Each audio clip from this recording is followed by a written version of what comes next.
In 1917, a young couple wrote of a strange and terrifying encounter they had while they were out camping in San Diego, Texas. As the darkness began to set on their trip, they heard the gallops of a single horse approaching. It had come without warning. Looking towards its direction, in the dark they could make out a single figure atop a horse, with what appeared to be a burlap sack hanging from its side. It was only when the horse was close enough that they were able to give shape to the burlap sack. The shape of a bloody head, while the figure atop the horse was missing their own. The large gray stallion flew by, while the head hanging from the horse yelled, "It's all mine. It's all mine."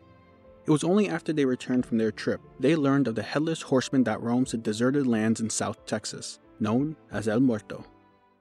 Welcome to Myths, Mysteries, and Monsters. Every so often we'll come across an interesting story, too short for our weekly episodes, but too enticing not to be told. Today, we're looking at the true events that led to the legend of the Headless Horseman of Texas. During the early 1800s, tension was building in Texas from multiple directions, including internally. Mexico, including Texas, had fought Spain for independence, and the United States was looking to expand its territories, either peacefully or by force. Meanwhile, American settlers in Texas and Mexican-born Texans disagreed on how to move forward, whether they should try to claim independence from Mexico or continue as part of Mexico. The tension boiled over in October of 1835 with the Texas Revolution, leading to the annexation of Texas by the United States. But this only led to further conflict between Mexico and the United States, with the main dispute being where the border would be, and Mexico's General Santa Anna attempting to take back Texas. Mexico would claim the border between the two countries was at the Nueces River, while the United States claimed the border laid at the Rio Grande. The land in between during the dispute became known as No Man's Land, with both countries laying claim to the land, but it essentially being in limbo. Crime flourished in the area. Texas responded to the increase in crime by officially creating the Texas Rangers to quell the violence. The Rangers would go on to commit horrific acts of violence themselves against their enemies, including killing all the men in small villages while looking for criminals. To some, they were the Texas Rangers, but to many others, they were Los Diablos Tejanos, or the Texas Devils. Until the Mexican-American War in 1848 settled the border, crime and lawlessness flourished in No Man's Land. And afterwards, the Rangers were in charge of completely stomping out anyone who dared to commit crimes in what was now decidedly U.S. territory.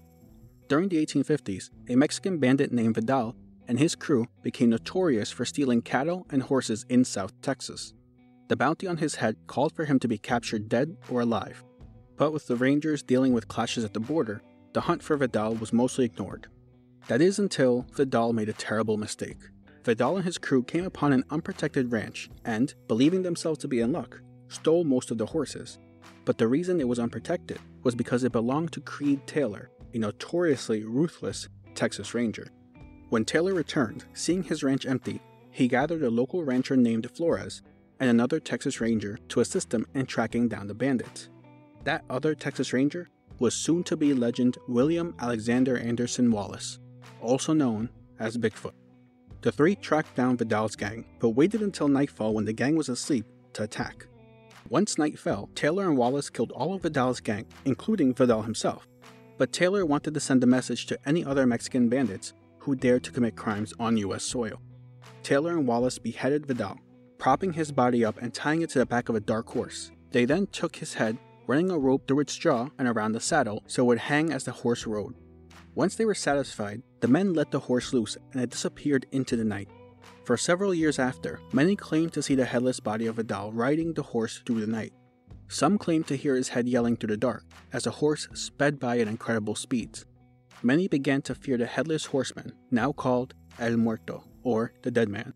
Some brave souls would shoot at the body in attempts to kill the spirit, but each night, the Headless Horseman would continue to roam the land, claiming it for himself.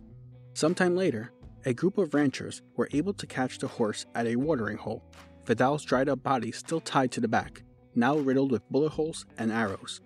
They removed the body and buried it in an unmarked grave near Alice, Texas.